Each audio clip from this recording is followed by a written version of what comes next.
Hello and welcome back to the channel. Today I'm attempting to beat everybody in Martin's family. Some of you know the beef Martin and I have because it goes way back to some of the first challenges I ever did on this channel. Today I confront his whole gang. Let's get started with Martin himself. I love the fact that we're getting more lore. So it turns out Martin's full name is Martin M. Martin, which I guess is very fitting. And true to himself, he says, I love playing chess, win or lose. Martin's always been a very, very good spirits. We'll go ahead and beat him with mercy as quickly as we can, because he's too kind to use and abuse, you know? And I want to see how his other family members play. Okay, we go ahead and pick up that free pawn. If I win this game, my wife said she would take me out for a nice dinner. You should come. I forget what I named this pawn. I'll call him Levy. Gotham chess always catching us straight. That's hilarious. That was one of my top 20 favorite pieces. Now, wait a minute, Martin. Count your pieces now. Only start with 16. All right, we get d5. We'll go ahead and play check. See if Martin gets confused. Nice, he does. We get the characteristic queen sacrifice. Martin always comes in with a characteristic queen sacrifice. And he says that I play like a grandmaster. I mean, Martin has been too nice to me. After we did all those challenges where I found out how many pawns I needed to beat him and it only took one pawn, I mean, that was just devastating.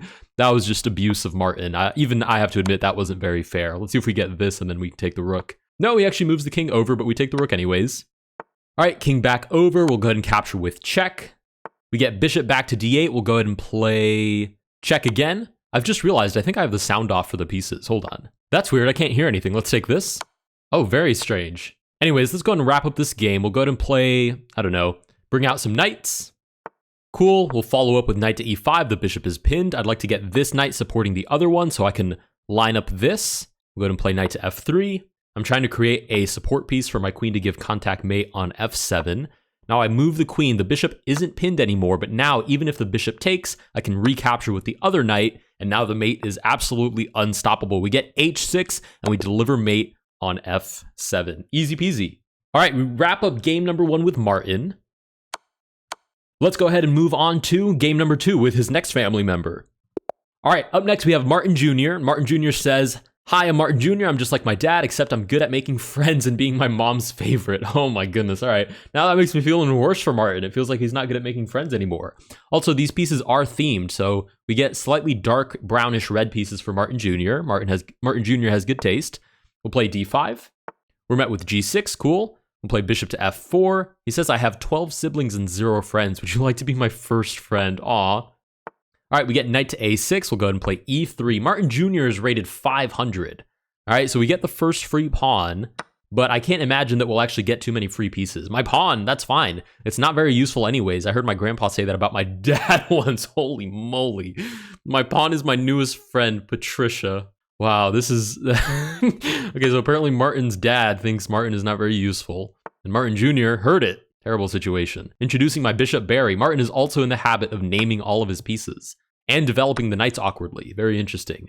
All right, we'll go ahead and play queen to e2. Try to capture the knight on a6. And we get it with pawn to e5. We'll go ahead and take on a6, double attacking that bishop, only defended by one piece. We get the capture on d4. I can take with discovered check, so I will. You startled me with that check. I'm sorry, Martin Jr. I didn't mean to scare you off. And he's just offered me a best friend forever bracelet as well. All right, knight to f3, we'll go ahead and castle here in just a moment. a6 is a free pawn, but I'm more interested in castling. And then I'll just finish my development, bring all my pieces towards the center, and then try to rampage the king. Knight to d2, seems perfectly sound. We get d6, sure, double up on the open file. Where are you going with Ronaldo? That's what I named your rook. Oh my goodness, I'm not sure. I'm not really a big fan of this whole naming the pieces thing. It's kind of hard to remember if it doesn't have any lore. Nice! Martin Jr. showing that he's just like his dad, has the exact same genes. We get the free queen. I think it's time to bring in the muscle mom. Oh, he's yelling. He's yelling for his mom. All right, queen to h5. We'll go and target the free knight.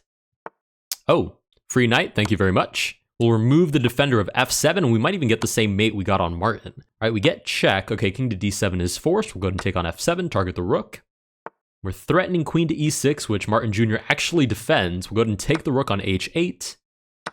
All right, we'll recapture on e1, and now we're just threatening check and then mate on e8. Nice, we'll go ahead and play check, forced mate on e8. All right, we defeated Martin Jr. He says, I'm gonna burn this whole chess website down, grab some marshmallows, let's play again. Oh, Martin Jr. with arson tendencies. Anyways, let's go ahead and move on to the next family member before we get threatened more. Marty, Martin's dog. All right, we'll go ahead and play Martin's dog. Sure, rated 1350. Why is Martin's dog rated 1350. Very strong pupper. Interesting. We get knight to f6. We'll play bishop to f4. Let's see, does it speak English?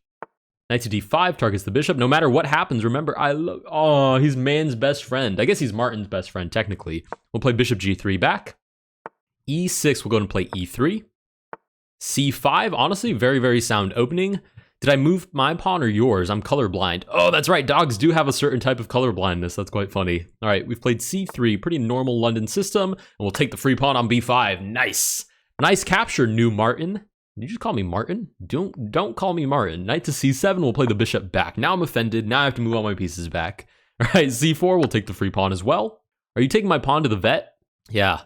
Marty thought we were going to the dog park. We were actually going to the vet the whole time. We'll play knight to f3. We get h6, go ahead and play knight to d2. Pretty standard development, just looking for e4 now, maybe queen to e2. We're offered the bishop trade. Ears perk up. I guess he gets excited about trading bishops. We'll play knight to e5 and shut that down real fast. Okay, that just sounds mean for no reason. We get king to f8. We'll go ahead and develop. Should I develop the queen and threaten mate right away? I'm sure my opponent will defend it, so we'll play f4 instead. Gives puppy eyes. If Marty was real, I would definitely offer Marty a draw. I might even resign, just to make sure that Marty's okay. We'll go ahead and, should I castle? Drops the bishop on d3, free piece for Marty. No. We'll play queen to f3. We'll defend e3. Maybe we can castle and set up mate on f7. Nice. You're moving your queen. Isn't life incredible? Wow, Marty's so optimistic. I appreciate Marty for being optimistic. Okay, bishop to a6 allows check. King over. I'd love to play this. So what if I oh, that was that arrow was horrendous. I'd love to play bishop to h4 and pin the queen to the king. So what if I played rook to f4 here? Let's try that on for size. We offer free bishop, but we set up this. Nice! Marty falls for it. Marty says this is a walk in the dog park. Want to go for a walk? That's hilarious. Bishop to h4. I've actually wanted a dog for a long time. Marty's making me remember that. All right, we get knight to c6. I have no idea where the bite marks on all these pieces came from. Probably Martin. I believe you, Marty. I believe you 100%. We'll take on g7, threaten the rook. This would be a fair trade. Nice, we do get that trade. King to d7. We'll play queen g7 check to get our queen out of danger. Nice, we get knight to e7, and then finally we'll recapture on f4. Nice. Knight is pinned. I don't think there's any threats that I have to be worried about. So now I'm just going to start moving to break open the center. Since the center is closed, you see that kind of crisscross pawn position in the middle. That's kind of a closed center. So we'll play b3 looking for c4, looking for maybe rook to c1, capture, open a file. That would be ideal. This one looks kind of like a fire hydrant. Amazing. I love that Marty appreciates all the pieces. That's funny. All right, we'll play, let's see, queen to f7, right? Not queen to h7, blunders the queen. Bishop g6, queen to f6, just barely saving the queen. Not the best position. Holy moly. Knight to e8, boots the queen. We'll go all the way back. Knight to f5. Oh my god. Putting me all the way back on f2. Sure. Marty suddenly turning on the engines. Martina is good and smart, and she smells like sunshine. Aw, I did get a quick glimpse at all the bots. Let's play c4. I'm quite excited to play Martina. Apparently, she's very, very high rated. c5, connected past pawn. Nice. Okay, this didn't actually create any new threats, so a3, b4.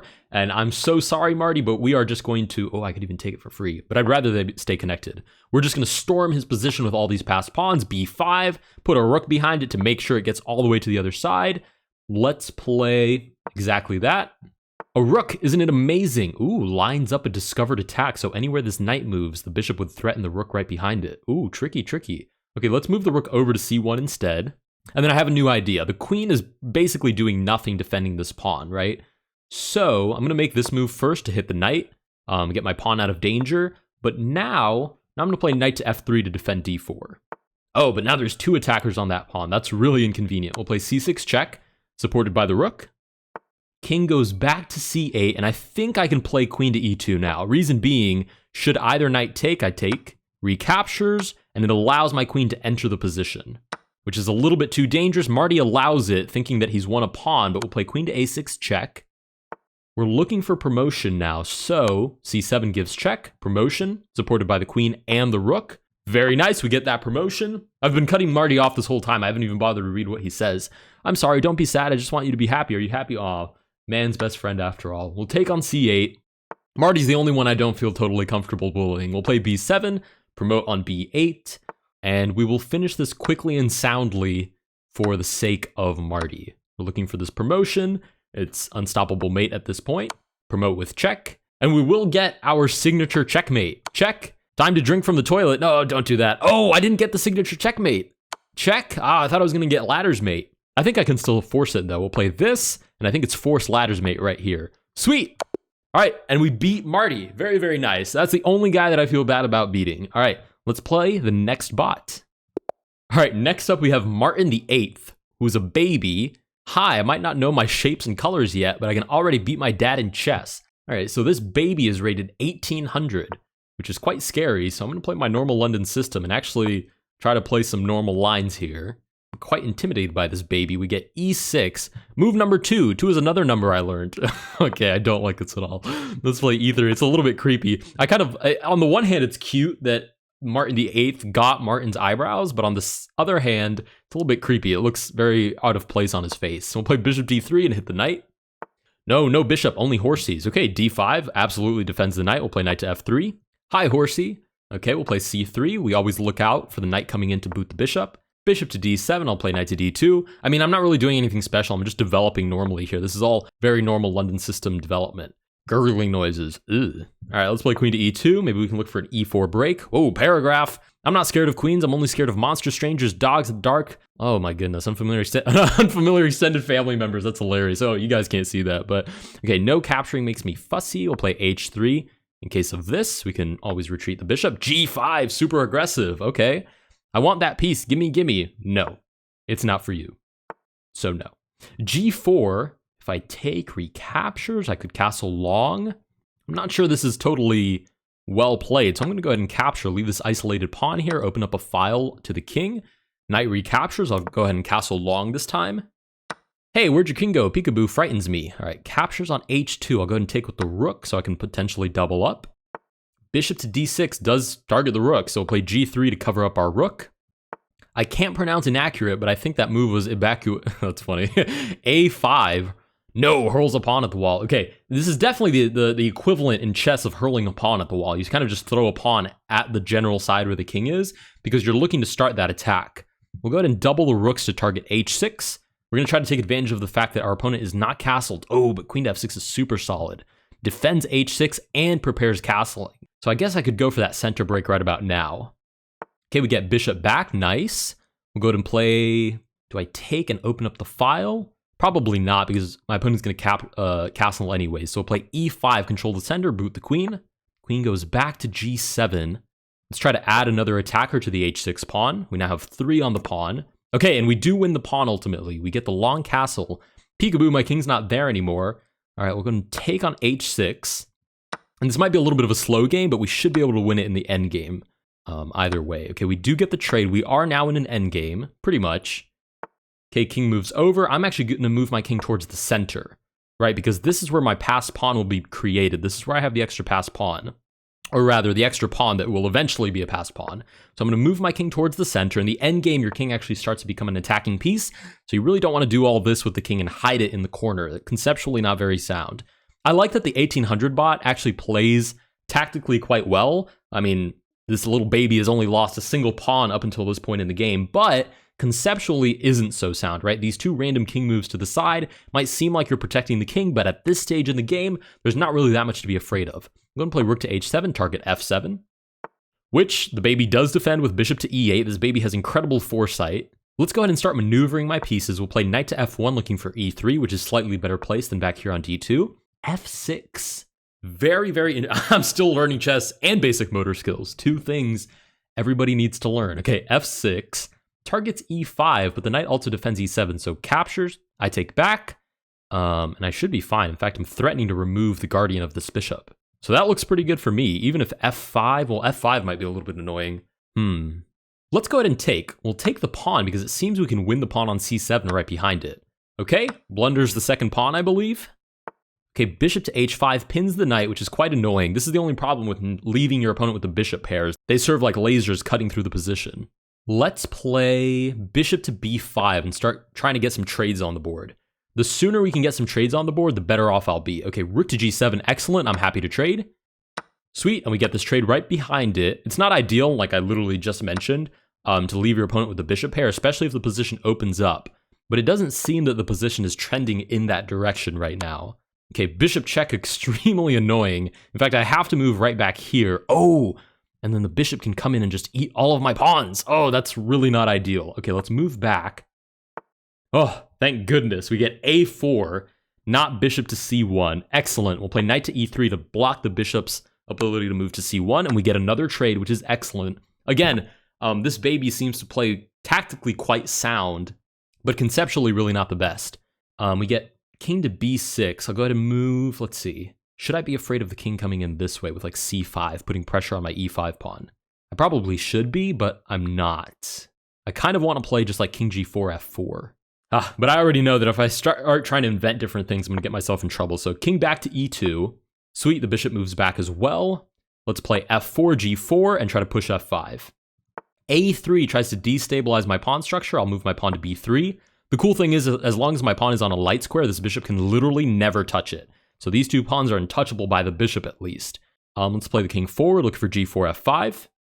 Okay, the bishop seems to just be buying time at the moment, which is going to give me the chance to create the outside pass pawn. Excellent, we do get the outside pass pawn, and this should be a huge headache for baby Martin. Why would you do that? Oh, he sounds so sad. I hope this isn't a sharp game. I'm not allowed near sharp things. That's funny. Okay, we'll push f6. We'll just support this pawn with the knight. So we'll bring the knight to this outpost on e5. c5 threatens capture, recapture, which I'm not really happy about, so I'll support it with the king.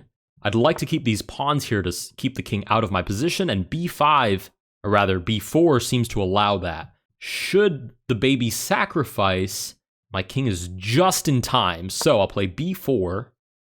Bishop to d6, we'll push f7, threatening that promotion. Now if the bishop sacrifices, it's impending doom with the promotion. We'll play knight to f6 to threaten the capture on d5.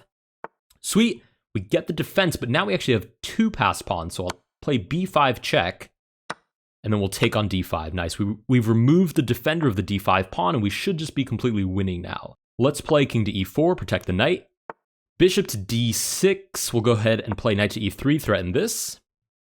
Oh, the baby doesn't even try to defend. Cool, we'll take on c4. Bishop moves back to f8, we'll play check, and all to defend the pawn, and now we just push these bad boys all the way up. c4, d5, c5, d6. The order doesn't even really matter that much. We just kind of push everybody forward. Sweet, bishop comes out, but doesn't actually threaten anything, d5. And the cool thing is we've stopped our opponent's passed pawn forever, because again, this pawn is on a light square, it's untouchable. We get bishop here, offering a knight trade, I guess. We'll play c6, just keep pushing the pawns forward. I could even play knight to d7 and then promote. We'll play that. Not for any real reason, just style points. Promote with the queen, force this, exchange, take, push the king forward, and this should just be totally crushing. I'll go ahead and blitz out these moves since this part is kind of boring.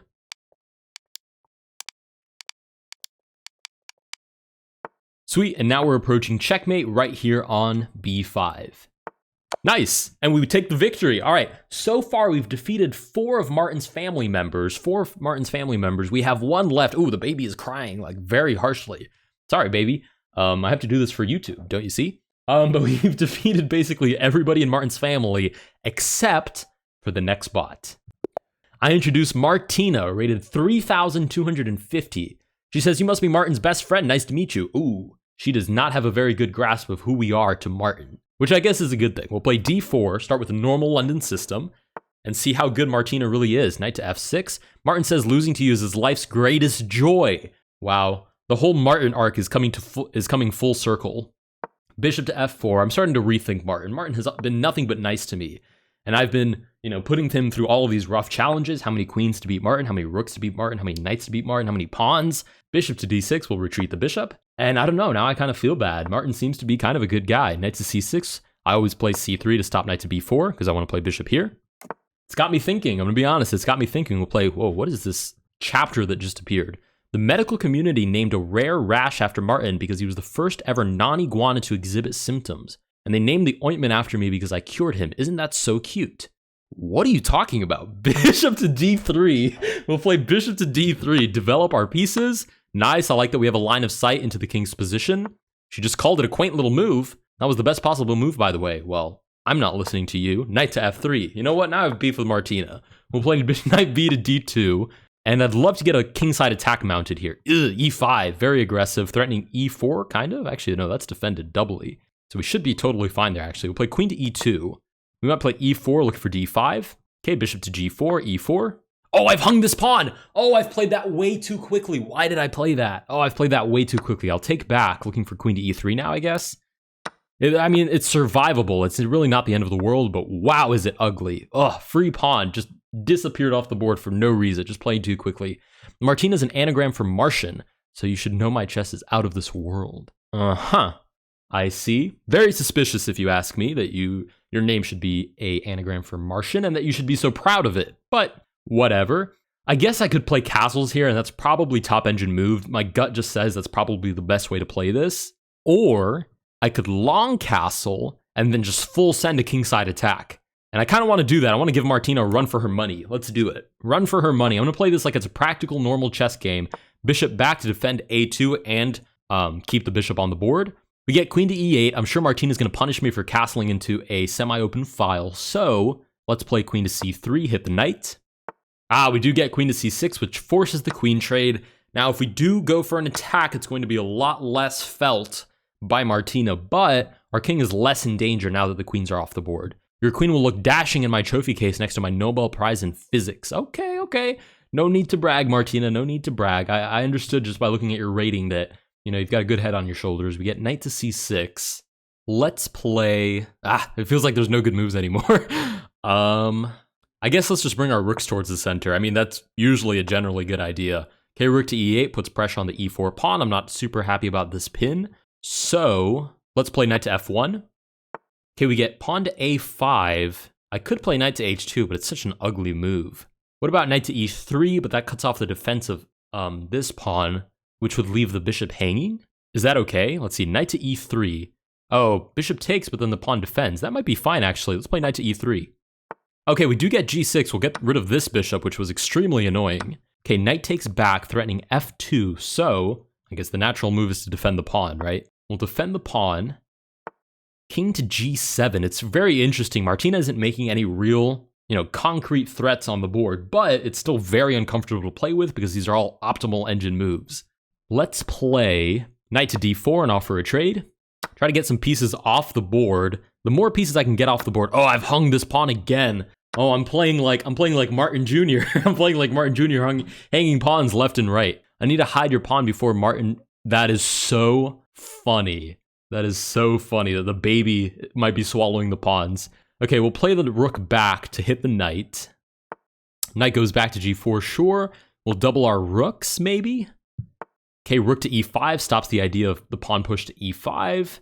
Maybe looks for this check. Let's go ahead and centralize our king. We're deep enough in an endgame now that I feel comfortable doing that. Rook does, in fact, go to c5. Let's play bishop to d3. Really has no future here, though, so it should be okay. It is well placed, though. You get pawn to b6. I'll play pawn to a3. When you have so many rooks on the board, you usually want your pawns in this jagged pawn structure, so that if a rook ever makes it to the second rank, instead of just being able to capture and then capture again, it has to waste an extra tempo to take on a3. So, as you can see, Martina's done the same thing with her own pawns. That really is the optimal pawn structure, because instead of 1, 2, 3, 4 captures, you end up with 1, 2, 3, 4, 5, 6, 7 moves to capture the same number of pawns. Rook to e8 seems to look for this. I might even just try to hold out for a draw here. Let's play like rook to f1 here, for example. a4, doesn't really look for anything. Let's play... I wonder if I should offer a rook trade. That might be okay. Let's offer a rook trade. Okay, knight to e5, we'll take. Double the pawns. Sweet, I'm actually quite comfortable with this. What about bishop to b5 now, hitting a4? Yeah, that looks okay to me. Let's play this, we'll probably get checked. Okay, no, she elects to defend the pawn right away with the rook, which is, should be good. Oh, okay, she has c6, that's the idea. c6 defended by the knight, boots the bishop b5, and then we have no play there. Okay, understood. We'll play king to e3 in the meantime. We do, in fact, get c6, retreat the bishop. Okay, rook lines up on the open file, hitting the bishop. I'm not sure that I want any more trades, so... Oh, but if bishop to c2, there's this check, and I drop another pawn. Ugh, terrible situation. Okay, let's play rook to d2, I guess. Defend the bishop. Very, very ugly move. Okay, we do get this trade.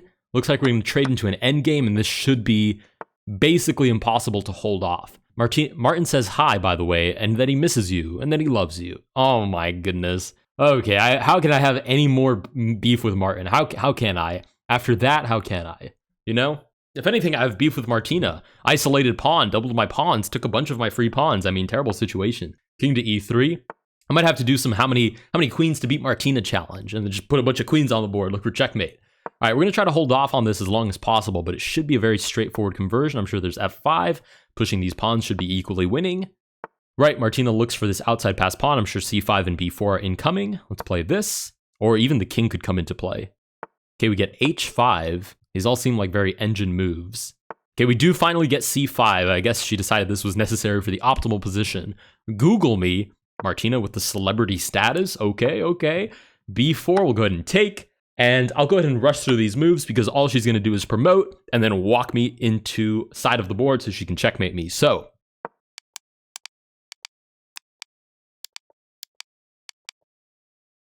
I survived for as long as I could, but we finally lost to queen to e3 checkmate. This is a good game. I hope you had as much fun as I did. Let's play again sometime. Sure, Martina. Anyways, that concludes me attempting to beat every one of Martin's family members that we know of, because we've only been introduced to 5, and I'd be willing to bet Martin has a lot more people in his family. I'm so happy that we got to uncover so much of Martin's lore, like that his full name was Martin M. Martin, and that we got to meet a little tiny baby rated 1800. Anyways, if you guys enjoyed this video, please consider liking and subscribing. Let me know down below if you particularly enjoyed me playing against all of Martin's family members. And since we're still on the variant streak, let me know if there's any other variants that you guys want me to try. Like and subscribe, and I will see you guys in the next one.